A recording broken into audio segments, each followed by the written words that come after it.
Кандайсыңар, кандайсыңар, жакшыбы? Ну ладно, мы это пережили. Ему это все аукнулось бумерангом, сам сел в концовке. Ну вот, времена Сооронбая Шариповича Жээнбекова я сравниваю с застойными временами позднего Горбачева.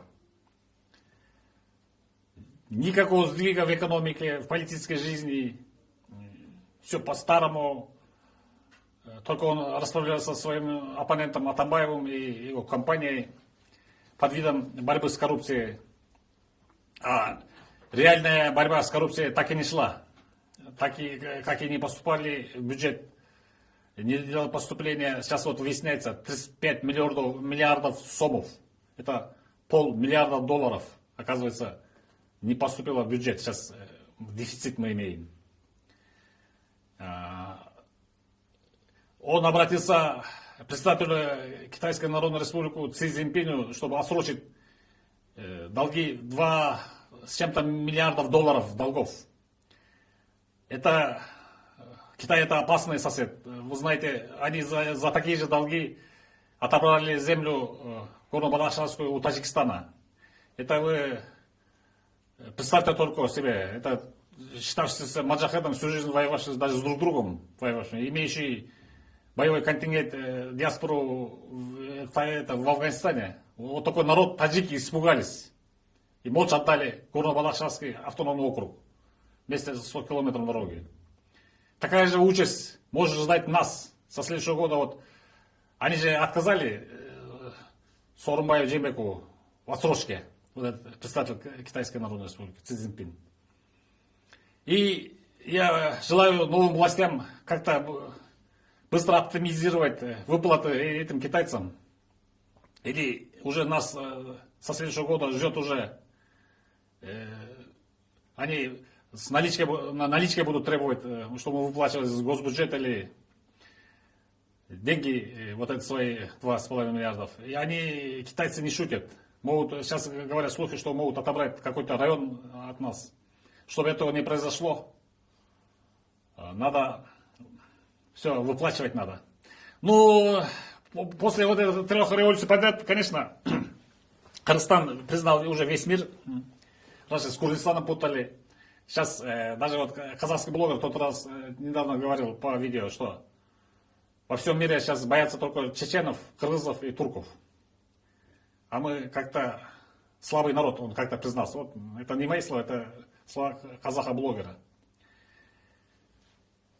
Так, и что будет?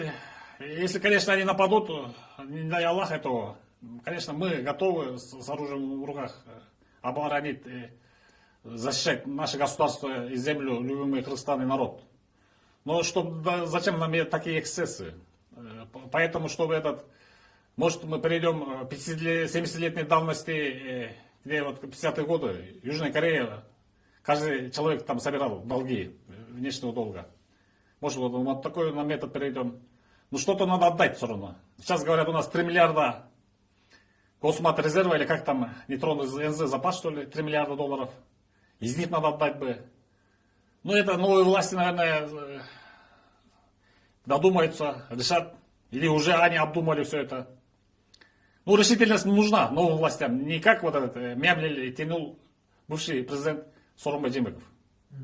Ну то есть вы поддерживаете идею, что, как один из депутатов предложил, например, давайте все скинемся. Это один из способов как бы собрать деньги. Да, и способов очень много. Например, в тех же уголовных делах предполагаемое конфискуемое имущество того же Атамбаева, Куанышбека Урматова, Албека Ибраимова, Сапар Исакова, хотя они вот это Исаков и Ибраимов убежали, ну их имущество остались здесь, получается, их активы.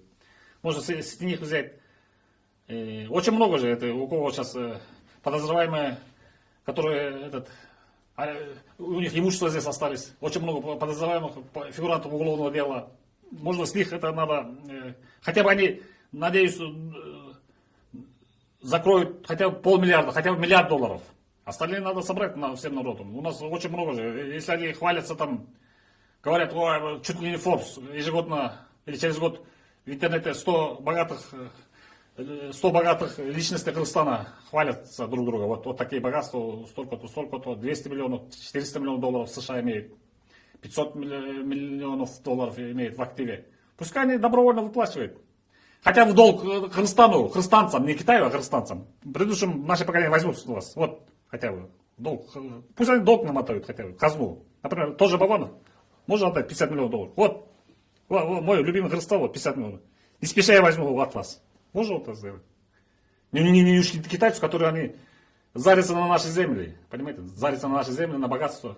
Да. Это же свой Бабанов. Он возьмет когда-нибудь свои деньги. Вот так и, например, я вот такую идею предлагаю. Что Джоношпаев, вот пусть, Караяше, сколько он лет там получал, тоже 400-500 миллионов долларов в активе имеет. Ну, пускай, вот так и, как говорится,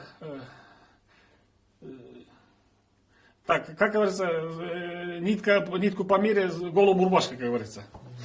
Ну, собрать нужно. Да, собрать надо. Вы сами, кстати, как намерены участвовать в выборах вот, парламентских, президентских, как бы, свою кандидатуру поставить? Как бы, не думали? Я намерен сейчас помочь новому правительству. Вначале президентские выборы же назначили. Я намерен, пока мой первый проект, помочь Садыру Джапарову, его избирательной кампании в штабе хочу помочь лично. А парламентский посмотрим, это весной говорят или когда? Да. В конце зимы. Вот, в них я намерен участвовать. Парламентский. Или состав какой-то партии планируете? Или еще пока не решили? Пока не решил. Ну, в депутатство, наверное, точно пойду. А вот президентство хочу помочь Садыру Джапарову. То есть вы, наверное, будете агитировать на Рынской области, да? Да. Ну, вы считаете, Садыр Джапаров единственный достойный президент в Кыргызстане? Там, потому что там несколько кандидатур уже сейчас будут. Уже Мадумаров подал заявку, там Мишанов, там еще кто-то. Вот. У всех есть косяки, кроме Садыра Джапарова. Садыр Джапаров, по крайней мере, чист перед народом. У него чистая совесть перед народом, перед бюджетом, перед Кыргызстаном. У него, вот, и биографию, если внимательно изучить, у него нету таких, нету ваших, получается, косяков ваших, таких провинностей. У остальных, если вот, которые остальные кандидаты предполагаемые, кто-то Каркур отдал соседнему государству, кто-то, говорят, неблаговидных дело замешан, рейдерского захвата участвовал, нечистое богатство у кого-то. А кто-то просто крикнул с улицы, коллаборанцы. Думаю. И реальный сейчас кандидат в президента реальный, это где-то 70-80% поддержки имеет, это Садыр Джапаров. Это по моим прогнозам и подсчетам. Ну все, ясно тогда. Еще что-нибудь добавите? Скажите, кыргызстанцам? Ну, о концовке кыргызстанцам хочу благополучия, процветания и скорее выбраться из этого кризиса. Мне кажется, уже мы выбрались из этого кризиса. Почему? Потому что уже видно, понятно, кто во власть придет, кто президентом станет. И благополучие, процветание и скорее всего избавление от долгов внешних. Хоть по Китаю, хоть кому-то. И наконец-то мы вот должны встряхнуться. Вот, от 30-летних коррупционеров мы должны избавиться. Они наши полжизни уже отняли. Мне уже 50, вот, половина жизни, вот это коррупционер отняли мы, понимаете. Мои долю отняли, они мои богатства какие-то, и ваши, и всех. Надеемся, молодежь в лице Садыра Джапарова пришла во власть. И надеемся, что мы доказали всему миру, что мы храбрый народ. Но мы хотим доказать, что мы умный народ. Народ, достойный которого процветающей жизни, как в Европе и в Америке. Как в аравийских странах. Вот, имея столько богатств. Кстати, вот до 2005 года, а там, Акаев врал всему. Ой, у нас мы бедное государство, лучше учитесь, только кроме вузов, ничего мы не могу вам дать. 50 вузов открыл. В 2005 году это мы, это наоборот раскрыли. Акаева знали, первая революция это мы же были. И первым я объявил, мы самая богатая страна. Карагаче вот столько, 400 лет мы можем обеспечить. Акаев врал, первым я крикнул. После этого все спохватились и с Хумторы начали брать свою долю детовых после моего почина. И оказывается, напичкано богатством государства. Мне обидно, вот напичкано богатством государства, у нас что только нету. Менделеевская таблица, все есть. Золото, вольфрам, никель, серебро, уголь, асбест, мрамор, все у нас есть. Вода, чистая экология. И вот живя вот в такой прекрасной земле, бедствовать, это из-за этого вот 30 лет гниля вот этого, которого. Воров, коррупционеров вот это. Как Сапарбек Балкыбек, который целый остров в Ирландии купил. Это разве хорошо? Целый остров себе покупает. Воруют у нас деньги.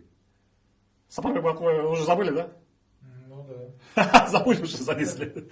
После 7 апреля, который убежал. Сапарбек Балкыбек, вот так был же такой? Да, что-то припоминаю. Сапарбек Балкыбек убежал. Вот, говоришь, долго вы говорите, что он Ирландский остров себе остров купил. Представьте, вот воруют наши деньги, а мы бедствуем, живем напичканной богатством стране.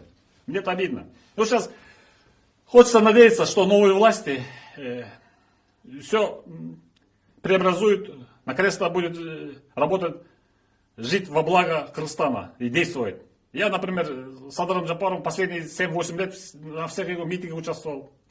Во всех митингах. Это я не даю врать. То есть мне народ не даст врать. Интернет сейчас есть же. Это интернет же, архив же, там все есть, можно откопать.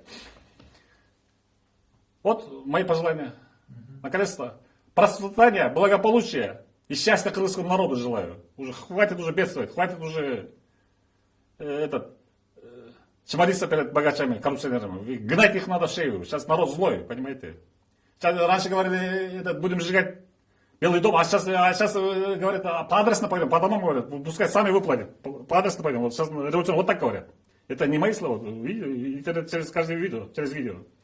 По адресно пойдем, говорят, чиновников. Дома будем разбираться с ним, говорят, перед домом. Зачем до такого довести? Чиновники сами должны выплачивать.